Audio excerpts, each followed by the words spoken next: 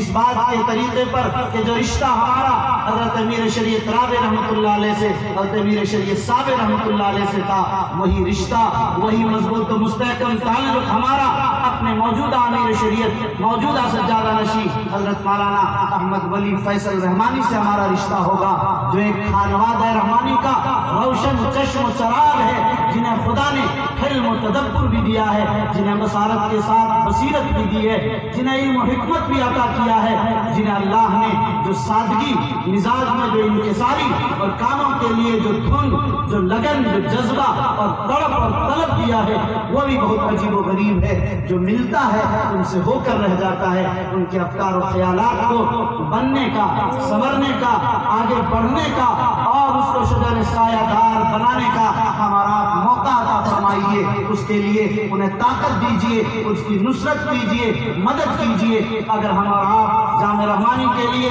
اس طرح تیار رہے تو انشاءاللہ جامع رحمانی اور خانقاہ رحمانی اور امارت شریعہ یہ وہ سنگم ہے جن کی بنیادوں پر صرف بہار اڑیسہ جھارکھنڈ کی قیادت نہیں بلکہ پورے ملک کی قیادت جس طرح ہمیشہ اس خانقاہ سے ہوتی رہی ہے، انشاءاللہ یہ قیادت چلتی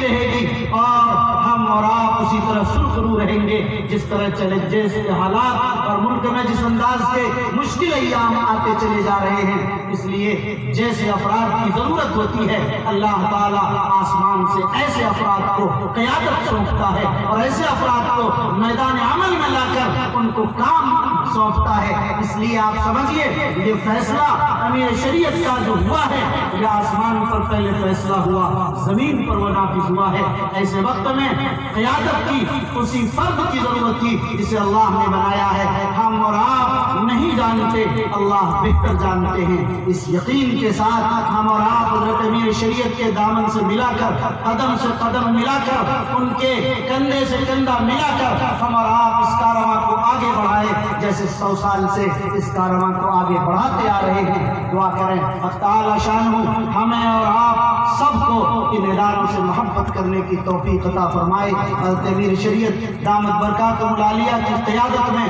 ہم اور آپ سب کو پوری سموتاعت کے ساتھ اور پوری جذبہ خدمت کے ساتھ ہم اور آپ سب کو لگائے رکھے۔ آمین۔ وآخر دعوانا الحمدللہ رب العالمین۔